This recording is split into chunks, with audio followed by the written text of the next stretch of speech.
Sky Howdy, and welcome back to another episode of World Bigfoot Radio.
That's a good video.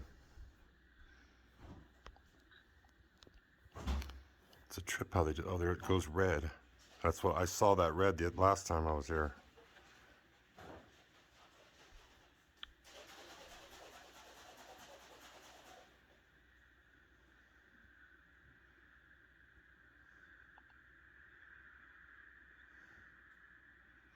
That's a trip.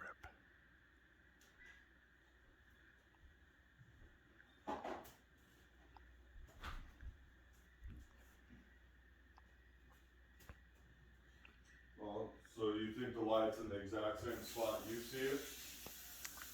The one of these lights is, but the one that's upper to the left, that's higher up than the ones I saw last time. But so now that I've seen this, I've seen these lights in about 5 or 6 different areas around this mountain, or in the area of the mountain.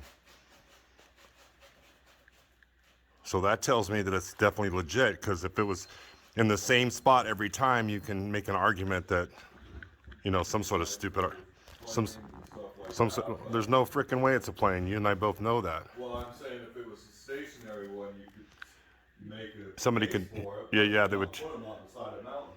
No.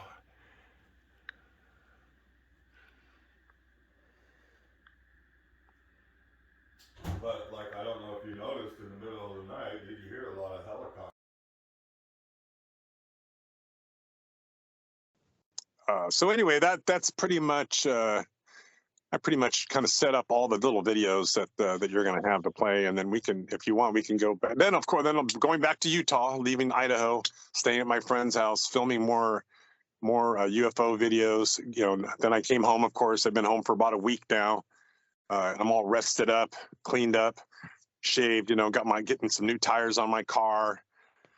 I'm getting ready to go back out there again. I'm going to go out to Idaho again and Utah again, and then head out to Arizona, spend some time up there and back to. I haven't been to Happy Jack since my experience, which was almost, it was close to over a year and a half ago or 2 years ago. Geez, I lost track how long it's been, but anyway, I haven't been back there since. So I'm looking forward to going back there and camping again and bringing some people with me. So I don't know. We'll see what happens there. That'll be fun. Maybe they won't give you a face plant this time, huh? Yeah. We were playing I don't know if I mentioned this before, but we were playing music up there. We had the strobe light going. My friend's a DJ, and we had that strobe light just flashing throughout the forest. It was pretty cool. And then we were playing a lot of music, and loud, very loud. And so maybe possibly whatever we were doing might have just been disturbing to them a little bit, or maybe they're like, what the hell's going on with these people? Don't they realize that this is our property up here, and who are they to come up here and have a party without our permission? You know what I'm saying? I don't know, but it was kind of cool. Could be they're just music critics. So anyway, the second time that you came up here, we were all excited. You drive 22 hours to get up here. You have all these stops along the way, and you're all like, woohoo. Let's go back to that spot that I was at with Duke and William last year. Same spot. I know what to expect. They're going to be whistling and stuff. So then when we get there, no. We ran into some firemen on the way down the hill. There's some kind of a little spot fire up there, quite a few miles away from where the valley is. And so we stopped and asked them, and they said, oh, yeah, that's just over back this way. And we got it under control. And Mhm. so you don't have to worry about it. Okay, well, we're going to go down camp in the valley. Well, so several miles later, we get down to the entrance to the valley, and it's barricaded off. And it says something about fire danger. And of course, we suddenly become horrendously illiterate and just drive right around the barricade and went into the valley. But then if they are in the valley throwing people out for some reason, then we probably shouldn't camp right next to the road. So we went a little ways up one of the access roads and camped there and just kind of kept an eye out. And it was interesting. They weren't letting anybody come and go from that valley.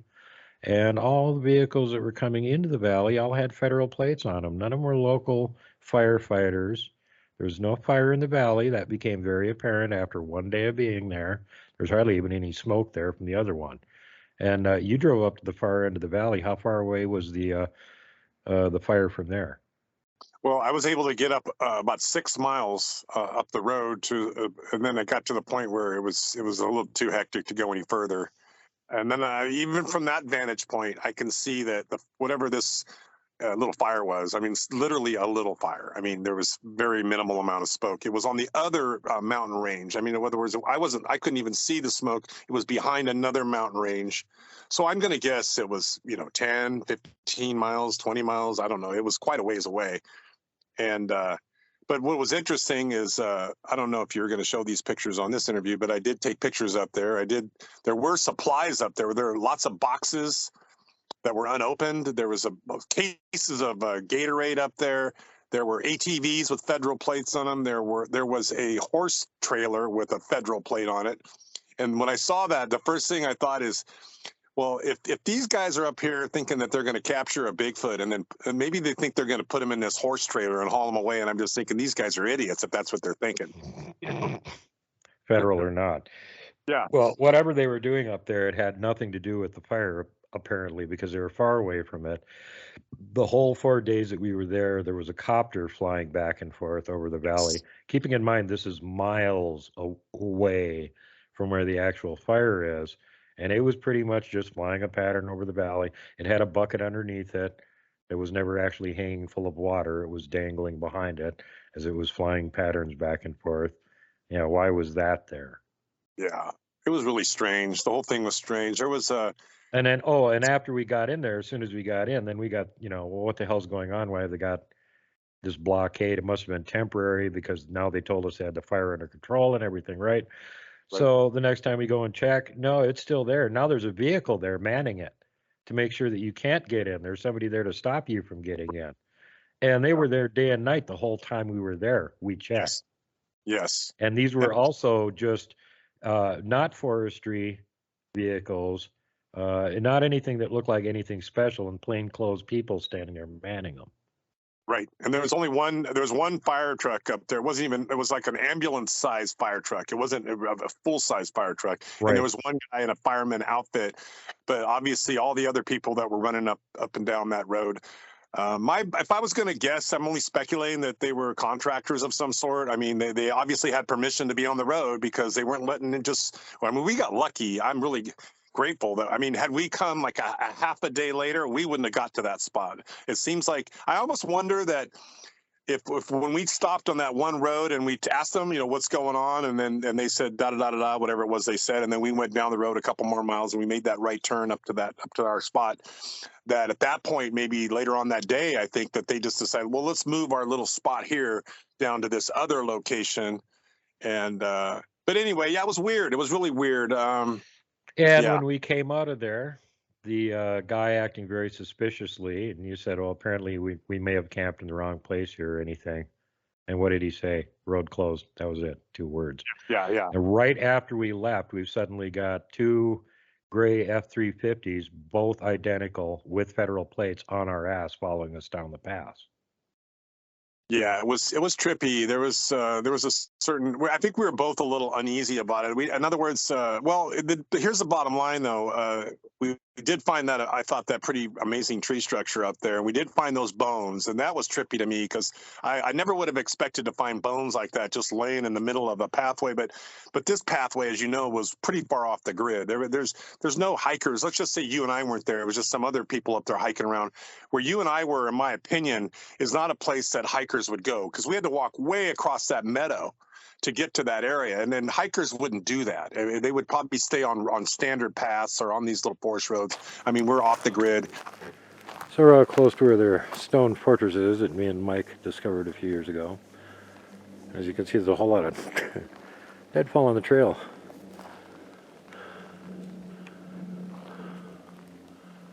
And an arch. If I walk back here, another arch. So this ancient, abandoned, presumably at one time logging road is back behind where I think that's the stone fortress that me and Mike found a few years ago. We'll be coming back to double check because we know that's right back here on this ridge line too. But if you go forward, once again, it's almost like somebody's trying to make it hard to walk through here. So you're the big honking foot.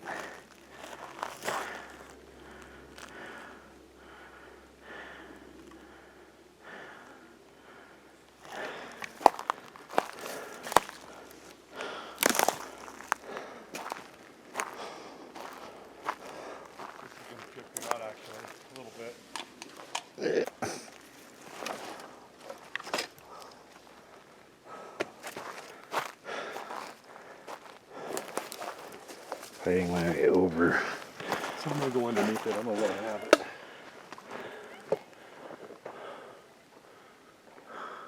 Give you a shot of it from this angle here.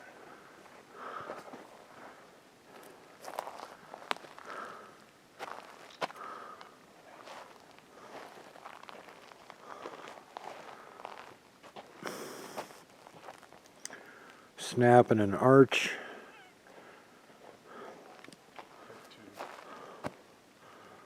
You guys can see them, I'm sure.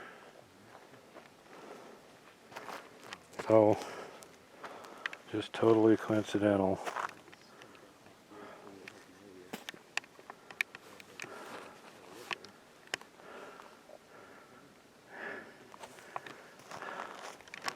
Big footy prints.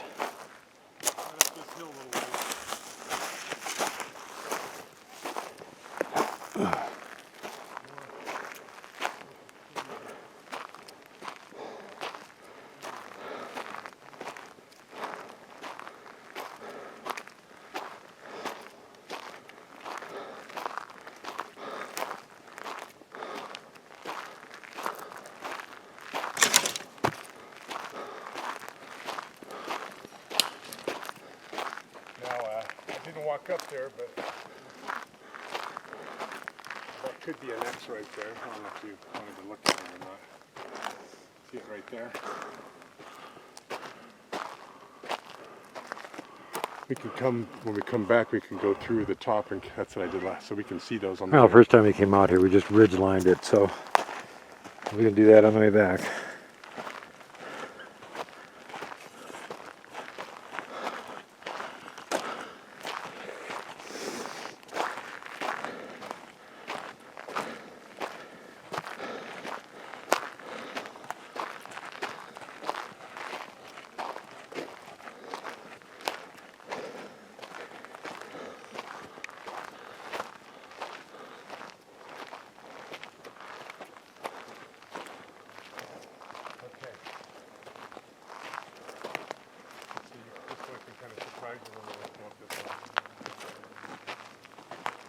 Want to start recording if you want to get it on film. Already got it.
heavily traffic trail right here too.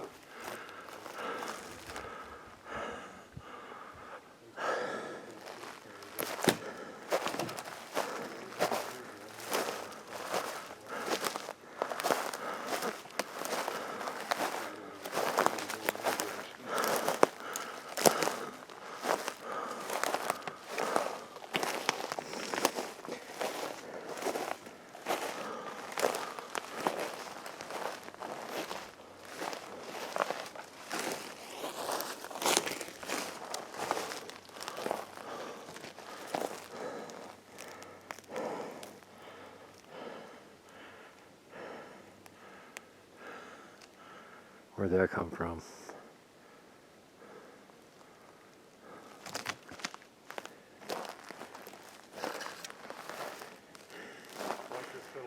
I got an X next to it here too.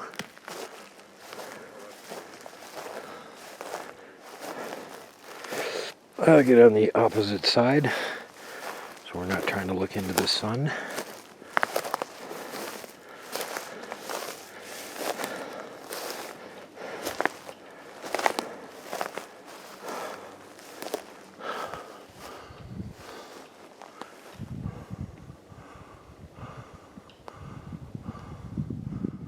Okay, kids, you tell me both those trees are the same diameter, right in the middle,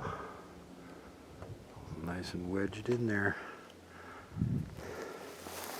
Did they come from here? Is there any chance?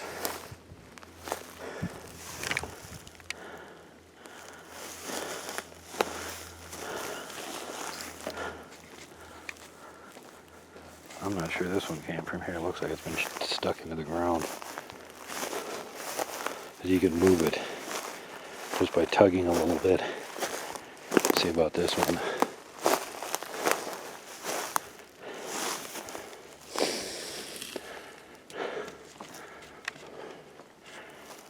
Same indeterminate, however, right there. So we're going to take a little walk around this area before we run too low on sunlight and see what else we can find. And then we'll get back down. And then we did hear the tree knocks in the morning and the rock clacks.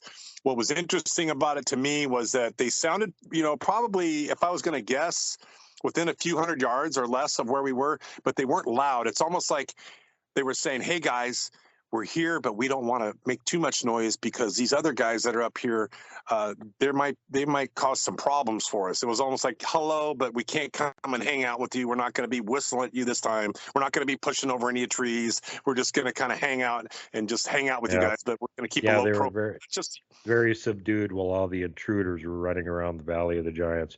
And we did have a couple of interesting incidents. One of them happened the second, I think it was the second day that we were there when you went for a little bike ride. And I'm sitting there looking across the nice wet meadow, and I'm looking at the old abandoned wagon road on the far side of it. And all of a sudden, this kind of reddish brown thing, about 9 feet tall, went whoosh, whipping down that trail at 40 miles an hour. Didn't make a sound. Didn't bounce up and down. I went, are you freaking kidding me? You couldn't have done that when Erik was here to see it. No, you got to wait till he's gone, jerk. So that was apparently the one that was keeping an eye on our camp. And then they had told us through Robin that there was a bear up there that normally they don't allow them in their valleys, and they chased it away twice. They said it might still be around again, so keep your eye out for that. And I said, well, we're not bringing guns with, so it's up to you to guard us. So 11 o'clock at night on the second night, and it's dead still. It's stiller than still. The silence is deafening. And all of a sudden, somebody hit a railroad tie into a friggin' phone pole or something. And I know you jumped up pretty startled and, started wondering what was going on. I just kind of said hi, because that's what I usually do when they do a wood knock.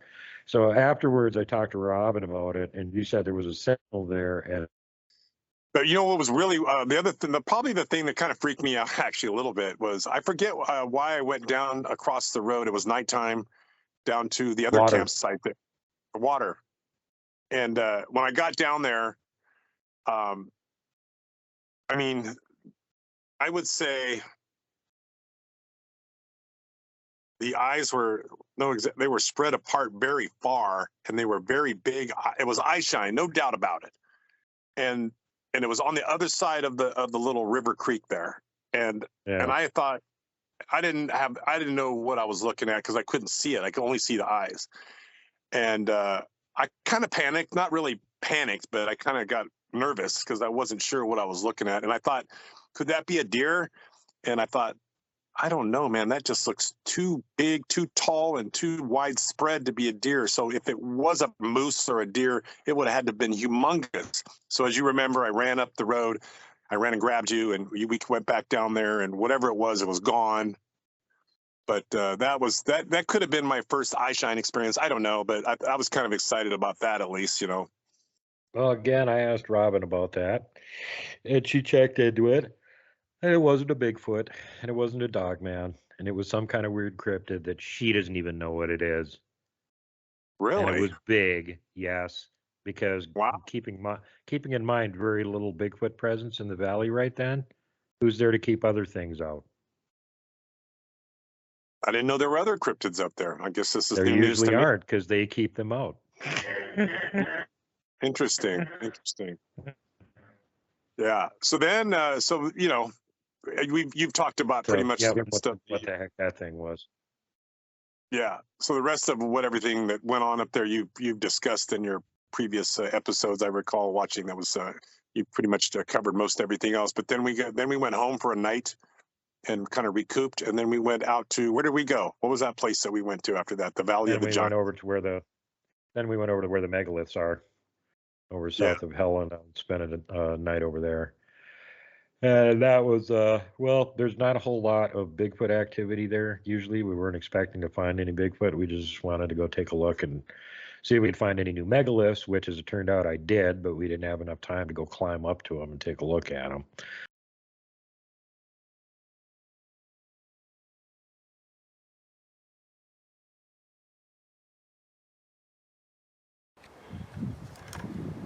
Went through that little gap Dave was standing in. Here's what's back around behind it.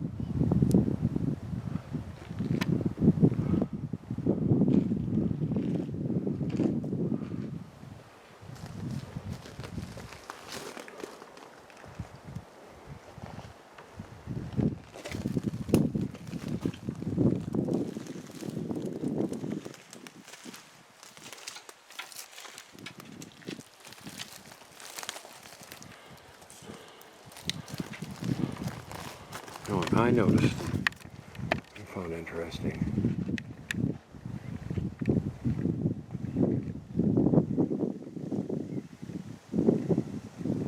See that?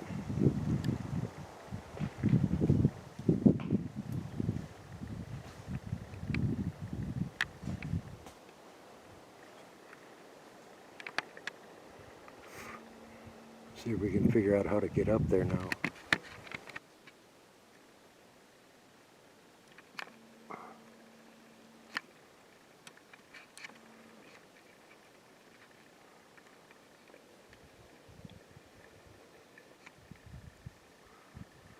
Interesting rock. This is near where that peculiar thing is. Might have been what we were looking at. We went way around the mountain and found some more access trails with ATVs. And while we went up to the one spot that I had been and found that megalithic wall the previous year, and when we got up there, there's a damn teepee structure. Well, that was the last thing I was expecting to see. I'm not even looking for Bigfoot. But there it is right there where I'm intending to go, right in the middle of the damn path going up this thing that we took the last time. So like, okay, that's pretty obvious. Let's go climb around up here. While we're climbing around, found another track up there. May have found actual track coming up the hill here. Toe, toe, toe, toe, toe. And outline of the foot. There would be the heel. So if that's the big toe up here, then we have a length of about 16 inches. If these are the toes right in here, and I think it's like slippage, then you can cut about 6 Off that, so it'd be like a, what do we got here? Well, it's bigger than that. Still 13, 14-inch track. But, yep, this is right up where that I've just been filming, and where there was that structure on the way up. So, is that just a scuff mark on the hill, or is it a track? It kind of looks like a track. Let's go see if And we then can when we find came any more. down to where we were parked, I'm looking at the ridge across from the road there, about half a mile away, and there's some big black thing up on top of the ridge. So I just zoomed in on it, figuring it was just, pareidolia. Well, then when I got back and I could stabilize it and look at it a little bit, it's not a rock, it's not a tree, it's Bigfoot shaped. It's about half the height of the tree that it's standing next to. And then Blaine Tyler looked at the video and he went, "Hey Duke, there's 3 more of them on the hillside right here below it," and pulled out screen crops and sent them to me.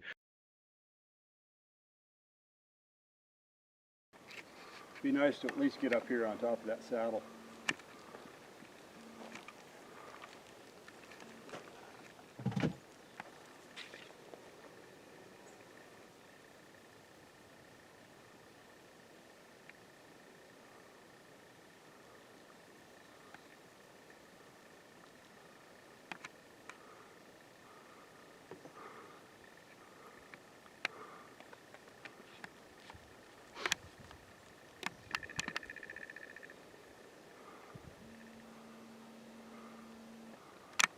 Long ways away. Can't tell what that is. Probably a tree, I'm sure.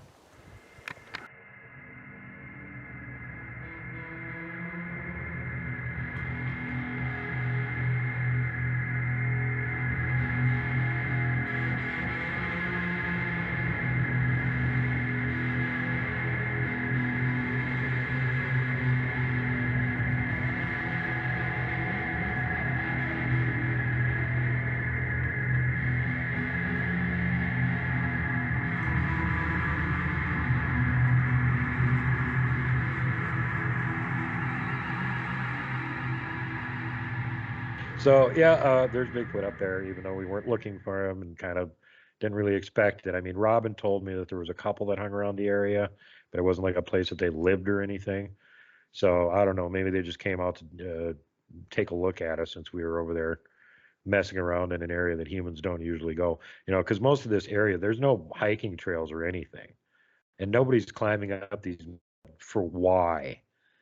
Like, why would you do that? So there aren't people doing this normally. So I guess, like if we're doing it, it got their attention. Plus the peculiar thing happens to be a teepee structure, right? Yeah. Who was that guy that came up there with his little ATVs that took us up there? That was a fun trip. Yeah, Dave. He lives over in that area near Ashton. So they go out and they do little local adventures. I guess they're going up to Thunderbolt Mountain this weekend. And it's a 2-hour drive over here, and neither one of them can afford the gas money to come over here. So they're just doing a little local stuff over there. Well, where you went and I went on 2 separate trips with the guy. I mean, amazing amount of megalithic rock structures. And matter of fact, I watched a video this morning. This one guy, it may not correlate with what we're talking about, but he says that some of these things that look like megalithic rocks are petrified giants, and he says he's got evidence of it, and he's got the DNA and the whole 9 yards. It's about a 27-minute video. I'll send it to you. But Sounds I like wonder Mud sometimes. Fossil University. He's got a Mud whole Fossil, channel on that. Yeah, that's the guy, I think. So I wonder sometimes when you see these rocks, if the way they're kind of cracked perfectly and they kind of fit together like a puzzle, either they were placed that way or they were carved that way, or maybe, I don't know, but there's something was going on there a long time ago. There's no doubt in my mind about that. And once you get off the grid and you're up there in the mountains, I can very easily see that there could be a Squatch Nation up there hanging out, at some point, whether now or in the past. It felt squatchy to me. It just said, we were so tired by that time, and the weather was kind of getting funky, so we didn't really have the energy to just do the hiking all over the place like we did at your spot. Well, if I had had one more day there, I would have hiked up to those ruins that we noticed on that one ridge line when I zoomed in on them. But as far as the fact that there's actually Bigfoot up there, and apparently I got some of them on video, actually points to that they probably are actual megaliths there. because there's definitely a pattern there. Any place where there's old abandoned buildings, megaliths, ghost towns, ruins, graveyards, all this kind of stuff, Bigfoot hang out there. Yeah. So if there weren't any Bigfoot there, well, maybe it's all just natural rock formations. If there are Bigfoot hanging around there, maybe there are megaliths. Maybe those really are megaliths. And there's another guy that's got, he's got private property. It's about 2 hour, or no, not even two, but about two, I guess, couple miles from where we were camping actually. And he's got a video up on YouTube where he shows a megalithic wall that's on his property. And there's absolutely no denying what this is. There's no way this is an art of anything other than unnatural, because there's nothing anywhere near it that looks anything like it. And it's going down a hill and it's straight as a friggin' arrow, like at least 100 feet long. And, you know, flat on the top, flat on the side. There's no way it's natural. So somebody was over there immensely long ago, apparently building things. And if those, some of the stuff that I'm finding were actually made structures, just the amount of wear on them, they would have to be, you know, tens of thousands of years old. Yeah. They weren't made during this interglacial, and they weren't made during the previous one, probably. They've been sitting there a long, long time to weather that much. Yeah. That's cool. I really kind of, I'm kind of tuned in and turned on to this whole megalithic rock thing now, because on the way home, when I finally left your place and I was driving back and I got into California, and I needed to rest before I made the final part of California drive. But I stopped in this place called Boulder, California, which is up there near a big, what is it called? Big Bear. Yeah. And I'd been there once 6 years ago for a UFO conference, but didn't really pay attention to what was happening around me, because we're indoors mostly listening to speakers. But this time I went up there, and I thought, I wonder if there's Bigfoot up here. So I started Googling on my phone and found that there was several reports of Bigfoot in that area, and on one of the reports it even had the name of the street. So of course, what was weird is that I was staying in this hotel, and the street that was a Bigfoot report not too long ago was only about 1.5 miles from where I was staying. So of course I drove down there and drove up and down the street, and I'm trying to think, okay, so if there was a Bigfoot that came through this area, where would he have come from?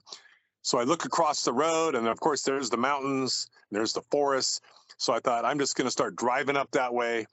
So I found a little, forest road, and just started driving up there, and found just tremendous. It's almost like I had been,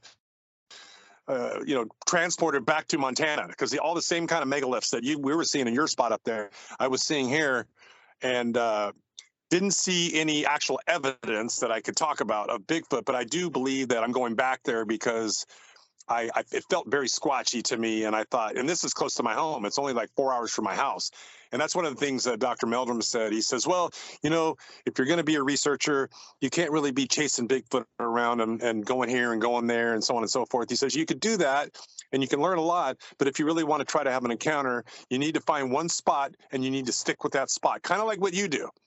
So what I need to do is find my one spot in California, or two, which I've already done since I've left your place. And so now, when I just want to make a little short 4-hour drive or 5-hour drive, I got some locations I can go to and kind of do my own little some canyon. I told you about it. I can't think of what the name of it is, up there in the Sierras, up there near where the Sierra Sounds, up in that mountain range.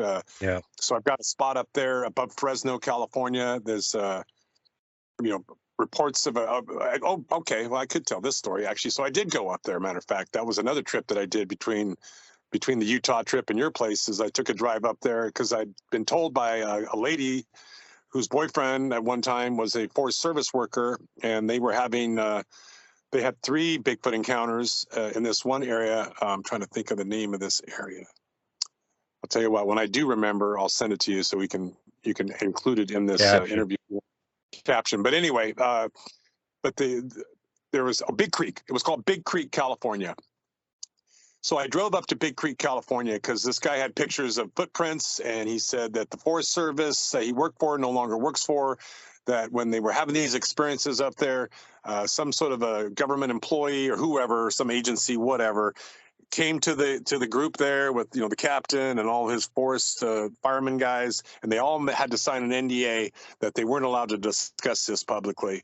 So the guy was telling his girlfriend about this, and he no longer was employed with the Forest Service, and he thought maybe his NDA was no longer in effect, which may be true. I don't know, but I was lucky enough to get the information from her, just because being the inquisitive guy I am.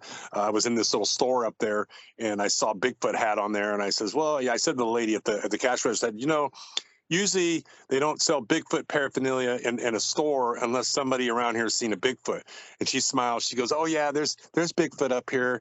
Matter of fact, my boyfriend. And it's just, so then she shows me the pictures. And anyway, so I did go to this area and check it out. It definitely felt squatchy to me. It's one of those areas where, though, I would not go alone, kind of like when I was with William. There's just a certain vibe about the area where I thought, these guys are, you can hike up there. I mean, 10, 11, 12 miles. You have to get a permit to hike up there, though, and you have to bring a bear box and the whole 9 yards. And so that'll be probably spring or summer next year, but, after the winter. That's not a trip that I'm going to try to tackle during the winter time. But yeah, so I've got all these spots now. I'm pretty psyched. I would say I got about five good spots now, including yours. Sweet. So I'm just going to rotate those 5 spots, and then I'm going to probably add in this Blue Mountain, Oregon. That'll be like a 6th spot because I haven't been there yet, and so I know Oregon's a hot spot. I know Washington State's a hot spot, and you had Pistol Fonzie on, and she's got a hot spot. So before we'll see. I'll be busy. That's for sure. Well, it sounds like lots of good stuff to go run around and check, and then of course you got to go back down and visit William and those guys at some point too. So. Because people are starting to see that I'm serious about this, and they're probably trying to verify some of these stories and finding that I'm not just making this stuff up, right? And so they're getting excited. So I'm like, guys, I would go out there all the time. I just can't afford to spend all my money on gas and travel. Yeah. I said, if somebody can just help me out a little bit, I'll go out there, 2 weeks out of the month, I'll be out there. I need to recover. Because as you know, I mean, even if you're just sitting there at a campground and you're hiking around but you're lugging, you're doing this, that, but it is kind of draining because you're having an experience that they're not the same experience you're having when you're at home watching TV. There's a certain energy drain that occurs when you're doing this kind of stuff. Do you agree with that? Yeah, plus the driving around all over the place and the time-consuming part of that and everything. I mean, I feel the same way. If I actually had a reliable vehicle and budget to do it, I'd be gone all the time. I'd never be here. Yeah. I'm retired. I can literally be out in the woods 24/7. Somebody fund me to do it. You'll see a lot more cool videos. Yeah, and then I'll throw this in if you want to edit it out or leave it in. But I hope Jimmy Church steps up and fulfills the other half of his agreement with you, so that you can get your car situation dialed in, because that would be the right thing to do. So we'll see how that turns out. We'll leave it at that, I guess. Okay. Other than that, yeah, I just hope that you manage to keep us updated with all the stuff that's going on there, and be careful while you're out there, because you never know what you're going to run into in some of these areas. And that's like, my area is fairly safe because a tribe that lives in that one area tend to keep other things out of it. But down there, like where William does research, man, there's all kinds of weird stuff going through there. That's not campable. There's guggly and shit running around down there. I've already decided there's no way I would go running around up there without him, for sure. And of course, he has that. I don't know if you remember that one video. He runs around with that sawed-off shotgun. Yeah. He's got his official boomstick, just like Ash on the Evil Dead. And then that guy, that other guy, Dave, that took me up to his spot. He's got a firearm on him too. You'll see that in the video. And then he's a trapper and a hunter and a logger, and he builds roads for this. He's kind of a jack of all trades, but he's another little badass dude. This guy, once you get the chance to see him and how he talks and his whole energy, you're going to want him on your show. I think he's a kick. He's a lot of fun, and yeah, he's no I call him wackadoos. That's a new name that they learned about, wackadoos. He's some of these people that they tell you these stories, and it's like, part of you saying, well, I guess that could be, but it just doesn't feel plausible to me, or it just seems a little too wackadoo, a little too out there. But we'll see. We'll see. Honestly, after I was involved in this whole thing for a few decades, I started noticing that some of the more just like common sounding stories, there's enough penetration of Bigfoot information into the general populace now that there's people that can, sit there and listen to some of these shows all day, all night for a few weeks, and they can make up their own story that sounds perfectly plausible because they got Yeah. all the details right because they've been listening to these stories. And then you get some of these other people where the story is so freaking crazy, you're like, what the hell planet did this come from? Guess what? Most of those are real. That's the creepy part of it. So the Yeah. ordinary boring stories, some of them might not be real. The really crazy ones, they're probably real. It's how the person that's interpreting it is telling you the story. They may be interpreting it in a different way than what was actually going on. But from what they're sensing, seeing, feeling, hearing, and thinking about at the time, here's what they think happened. Yeah. You just triggered another story that I forgot to tell you about. So Roxanne, when she told the Bigfoot origin story, her daughter was there with her, and this woman was one of the most beautiful Indian women I've ever seen. I mean, I'll send you a little video of that too. And Awesome. she taught. You got She her after phone number for me? I got mom's number. You Okay. gotta get in with mom first. You know what I mean? But anyway, but the daughter was like probably in her 30s. She had a child, maybe 40. I don't know. But anyway, her mom was talking, and then when mom was done talking and telling the Bigfoot origin story, she came out of the audience and said, "Mom, I got something I want to share." And she shared that that she is actually where they live on their reservation in Idaho. I don't have the name off the top of my head, but I've got it written down or it's in the video. But anyway, that they feed these people, these Bigfoot. They feed them. They leave them gifts. She says that it's just part of their culture. It's what they do, and she says that for whatever reason she has taken on the responsibility or the task of doing that.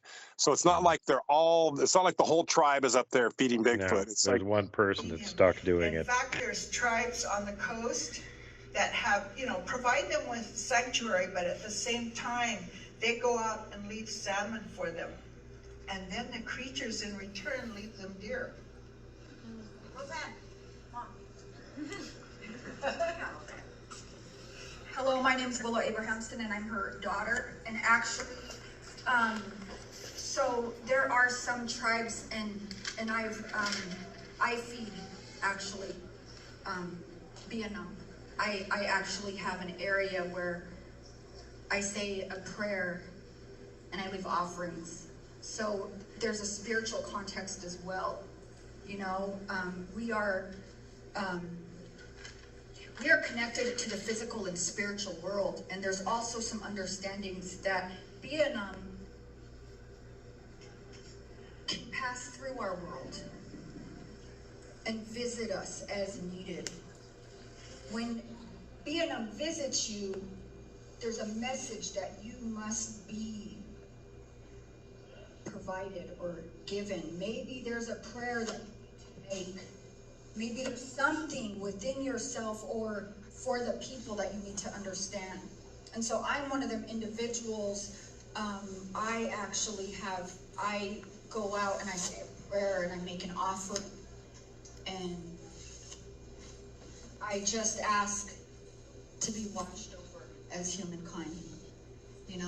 I ask that all of our animal things, all of our living things, all of the things that move, all of our rocks, our air, all of our elements are here for us, and that they continue to take care of us. So how she said how sometimes feed, the reason I do is because I was adopted in by other individuals. I was adopted in by a medicine man, and that was his medicine.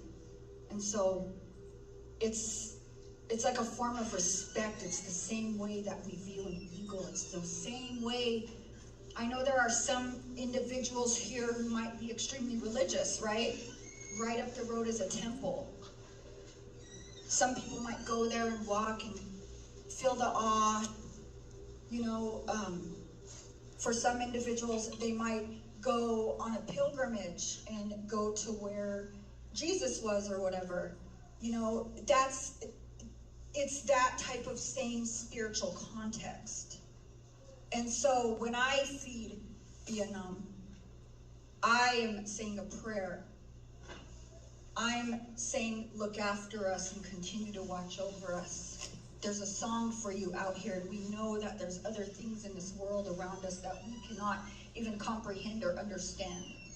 So there's a spiritual context as well. And so sometimes when I look at it, you know, and there is another story in California where they talk about where you go into this mountain and you come to the other side, and when you come to the other side, you will be welcome.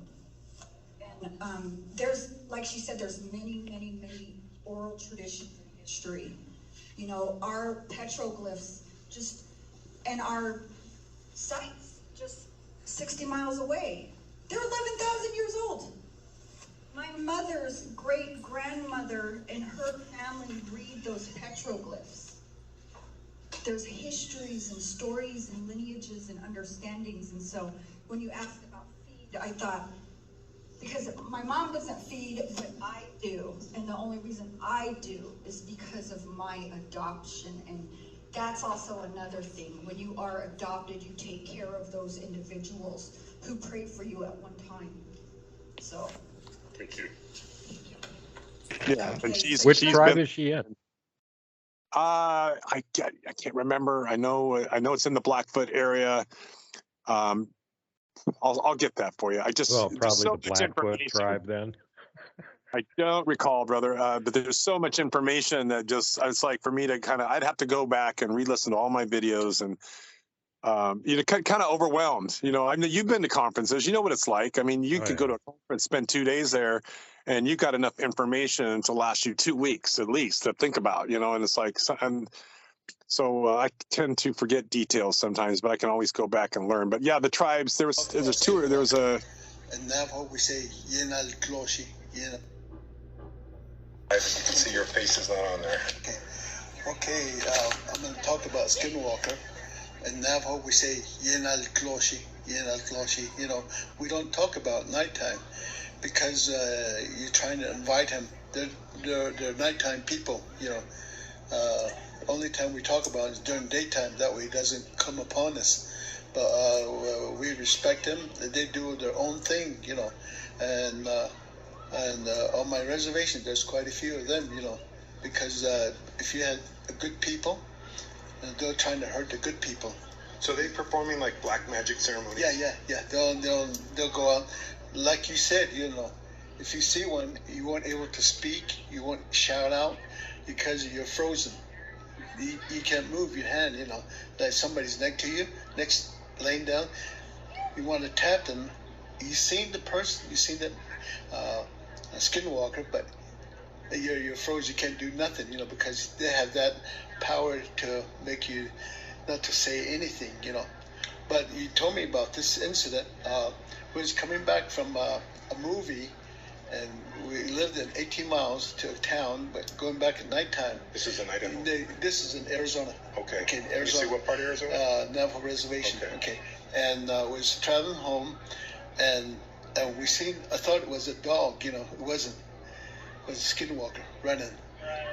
Like Was it bigger than a dog? Bigger than a dog. And then he stood up while he was running. He's running and passed us, went that way. Did he, when he stood up and ran, was he then in human form? Then he turned to a human form, went and faster than a car. Faster than the car. But so, we seen him, and I said, we just went straight home. Let's go home again. Let's go. How is a dog man or a skinwalker different than what they call a dog man, or is it the same thing? Yeah, probably the same thing. Wow. Yeah, but we don't. You don't use that word dog man. Have you heard of the word dog man? No. We don't use that. We just want skinwalker. You know. Okay. So they have their own thing. They have the power. They could shapeshift into any number of things, right? Exactly. Could they even potentially shapeshift into something that looks like a Bigfoot? No way, No way, huh? No way, not Bigfoot. Oh, not Bigfoot. Bigfoot's different. Different, cool. Yeah, That's good to know. We respect that Bigfoot, you know, and he's our older brother, and he does his own thing in the mountain, you know. What's in your tradition is the Navajo origin story of Bigfoot? Where do you guys believe he came from? Well, they've been here before us, and they're just missing a couple marbles. That's why they live in the mountains, just like the way they so are they human too? They're human too, yeah. But different. But different. You know, this is. Why are they so strong though, and why do they get so tall? Why do you think that is? This is the way their genetic is, yeah. See, we're short. Yeah. We're not strong unless we do exercise. Right. So we have they have the power, and they if you're going to go see him, they have they know that he's going to come and visit. You know. They know ahead of time if you're going to try to go out and find him. Yeah, exactly. It's like a psychic thing. Yeah, so he'll just go in the mountains, you know. Interesting. So you really can't go sneak up on them. No. We don't look for them. Us Indian people. They kind of come to you in a sense. Can you tell me one story of one experience that you had personally? Is that okay? From a friend. Okay. Okay. From a friend. You trust a friend, obviously. I trust a friend. But this happened in Montana. Okay. How long ago approximately? Would you say? Probably about 2 years. Okay. Okay. They were hunting. They were chasing this elk. And they come on the ridge, and the elk went down the ridge. They're driving the four-wheelers, two of them, the son and dad. Okay. Oh, like those ATV? Yeah. And then they came up to the ridge, and there went the elk, and went to the brush, and there Bigfoot. They seen the Bigfoot. He walked to the brush. Within 10 minutes, he's walking that way, carrying the elk above his shoulder. They saw that? They saw that. No kidding. So they seen my picture up in Montana. So they came down and found me, and I talked to them about. They told me about that. You know, we love your picture. We want to share the story. That's amazing. So that's great. So that's kind of inspired this. Yeah. Okay. Yeah, exactly. So in Montana, what can you say? What mountain or what area? No. That's a different reservation. Cree reservation. It was the Cree reservation in Montana. In Montana. Okay. Almost by Canada. Wow. Right, anyway, I'll just leave it at that. Well, it's interesting to me because there's some tribes apparently have been doing this since time immemorial. They just don't talk about it, and they all seem to have that one person in their tribe that it's their job to know some of the Bigfoot language and do interactions with them and trade with them and stuff like that. And a lot of them, you know, nowadays are just, oh, that's not going on or anything. Yeah, right. We know it's still going on. You're just not going to talk about it. That's what's going on. You don't want to talk about it. And the tribes that have friendly relations with them have way better information on them than tribes that don't have friendly relations with them. And this is one of the things that you can use to figure out who's actually probably been talking to them or might still be talking to them.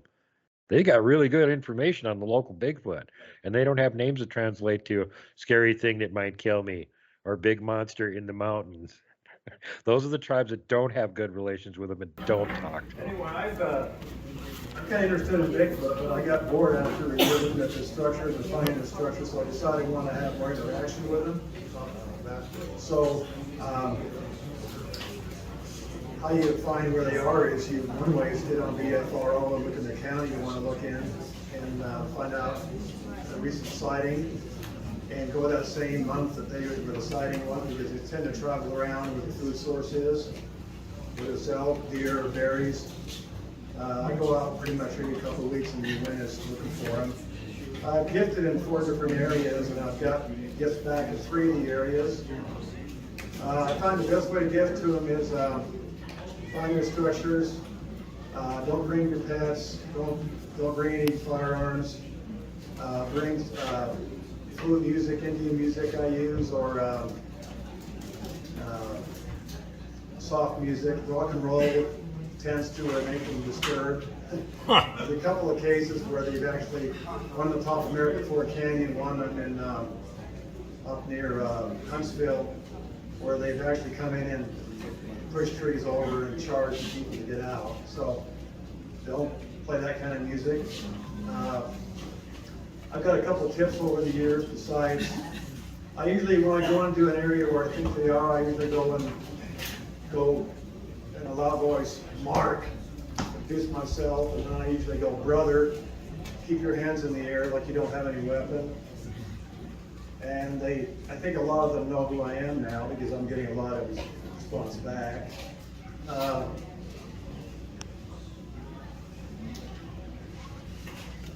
The first area was up Coldwater Canyon in near Ogden, and I went in there and found, I was suggested to go in there by a friend of mine. He said there's a clan up there. So I went up there and I was going up there alone, and I was leaving. I go to DI's and get some of these stuffed animals for 50 cents, put them on this gifting area up on this cliff. It was really hard to get to. Like stuff like a bear, a little bear, or like a duck or a moose or something, and nothing happened. But that's the corn on the cob up there, nothing happened. It went twice a week. He told me to be consistent. I went up twice a week for 3 weeks, nothing happened. And then they started taking little animals, I guess, for their babies. And then they started taking these little Kit Kat candy bars. And they started taking the corn, and then leaving the husk behind, taking the corn out, leaving the husk. And then after a couple of months, I was in Oregon, got some seashells, started making design with seashells, and then they exchanged them with these crystal rocks. Wow. In the place of them. And I was told by a geologist that they're not up there, so they were there.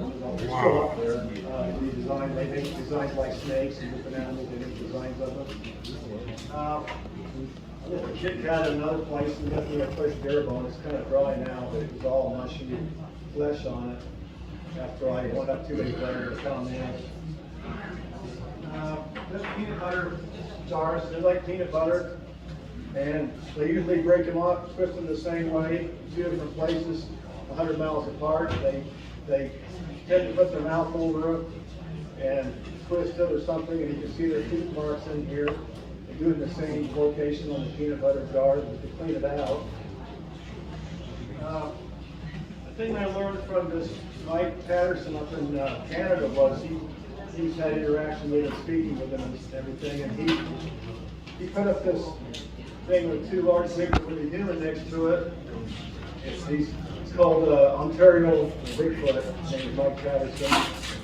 And you put a magic marker connecting the Bigfoot with a human, like your brothers. I did that up there in one of the 2 places, and that seemed to get some reaction from them. So I've got a bunch of these I take when I go to New England, and I leave them next to when I see their elk kills. You'll see, you can tell when they kill animals because they'll categorize the bones and they'll tend to put animals together. Like legs over here, vertebrae over here.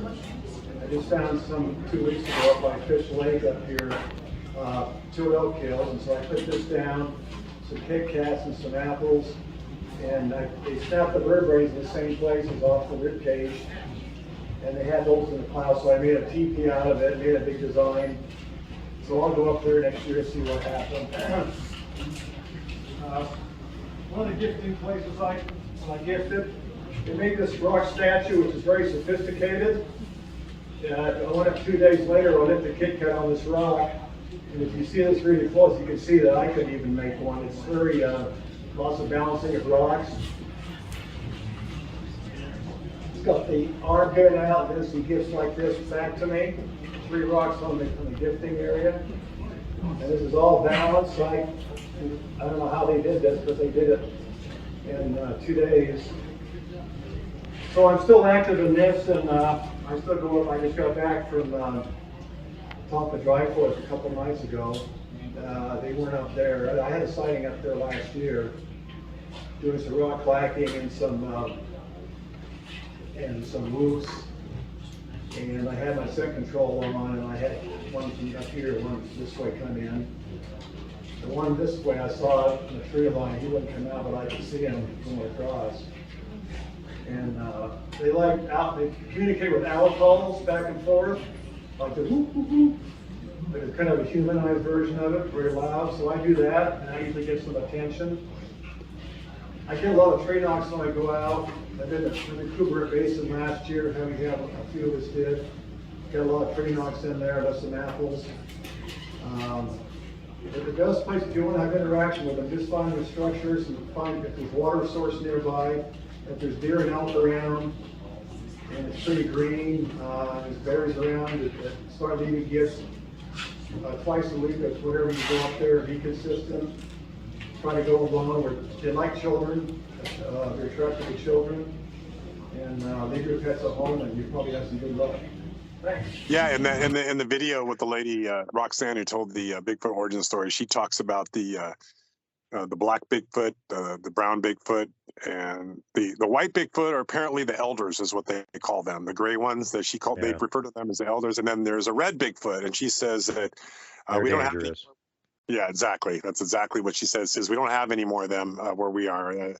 But you know, I wonder sometimes. You heard that? Remember the Afghanistan story about the Kandahar giant that was in the cave? I almost wonder if maybe it wasn't a giant. Maybe it was a Bigfoot, but they just called it a giant. You know. Well, there are red-haired Bigfoot too, and it's interesting that there seems to be a correlation between aggressive behavior and the ones that are red-colored.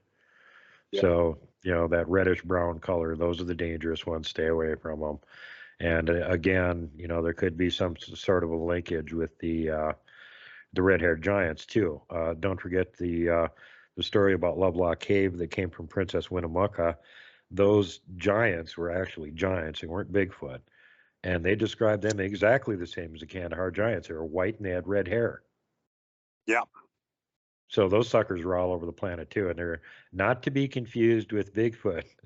Apparently, this war, before they wiped them out in the cave and burned up the last of them, had gone on for a couple of years, and they had killed almost 3,000 of these guys. And then the last of them went and made their own little floating island out on this lake. That's how they're avoiding being killed by the natives. And they finally went to the far side of the lake and went into this cave, and at which point the natives showed up and went, "Hey, we know you're hanging out in this cave now. Swear that you won't eat us anymore and we'll leave you alone." And they're like, "Oh no, you guys are too yummy. We can't resist. It's like eating Pringles potato chips. No one can eat just one," or Lay's or whatever. And so they went, "Okay, well then we're burning you up." And that was the end of them. They set fire to the cave, you know, put all the logs at the entrance, and kapoof, that was the end of the red-haired giants there. But it's the same kind of thing as in other parts of the world, Europe and the Holy Land and stuff like that, where you keep getting these descriptions of really nasty tempered cannibal giants that eat humans, and they got white skin and they got red hair. Well, how's that happening in Afghanistan and over here? Yeah. So yeah, that's pretty much all that I got for you right now that I could think of. The rest of it will be in those videos, and I think the people are going to enjoy those videos because. And you have a link to my YouTube channel, which I'd rather not share that on the radio, but you're welcome to share it with your friends. This is going to sound kind of silly, probably. I really don't want subscribers. I don't want people to like or retweet my videos. If you just want to go look at them and for your own pleasure or whatever and share them with your friends, I'm kind of trying to stay under the radar. I don't want the YouTube Gestapo to see some of this stuff, because then they might take it down or they might start, you know, whacking me with BS. You know, I've heard all these stories about what happens to people with YouTube channels. And I'm just trying to just put that information out there so people can go look at it kind of with my friends and my fellow researchers, basically. Well, golly gee, I've never experienced any of that other than, you know, having all my subs being unsubbed and being algorithmically demoted and shadow banned, and having my monetization taken away completely years ago. None of that stuff has ever happened to me. But it's interesting to note that even so, even though I went through 3 years of they wouldn't let me gain 1 subscriber, and I had a guy contact me and said, you know, you got to quit unsubbing me. Why are you doing that? I've been unsubbed 22 times. And I said, we can't unsub you. It's YouTube that's unsubbing you. And I appreciate the fact that you've resubbed 23 times. My channel just hit a milestone, and I have now gone over 3 million views cross-channel, which is pretty cool. My best video on there, which again, they have seriously cut down on the number of views on it. We witnessed them doing it. And that's the Glag Saga #1, which is approaching 100,000 again, probably for the 4th or 5th time. And I'd also like to encourage everybody, if you enjoy the show and you're not subbed, please sub the channel. If you got some friends that would enjoy it, get them to sub the channel. And even if you got friends that would hate it, make them sub it. Go put it on their computer when they're not home and sub it anyway. So they don't even need to know. Because we are only about 200 subscribers away from hitting 20,000. So Wow. let's make that 20,000 goal. Only 200 people. That's like nothing. You can go sub your auntie when she's away from her computer for a minute. And if a few of you do that, we'll have those extra 200 subs. But by all rights, should have way more. Again, somebody has been unsubbing all my subs. Thanks, YouTube. Susan, you jerk. That's all coming to a screaming halt here shortly. 5th District Court decision made by them on tech censorship that's about to be taken up by higher courts, and certain oligarchs are going to be slapped. And I'm going to laugh. I've got my popcorn ready. So anyway, thanks for spending the time being on the show. Really appreciate it, bud. And I'm looking forward to more updates from you in the future.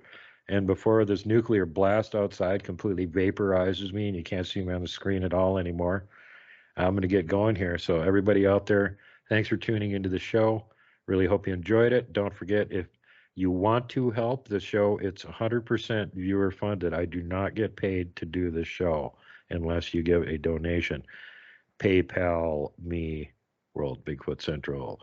And also I have a swag shop. There's all kinds of cool stuff over there. If you haven't seen it, it's on Teespring. Address is up on the screen. And if there's anything that you want me to make that isn't over there, like there's one design that needs to be on a hat or whatever, just let me know.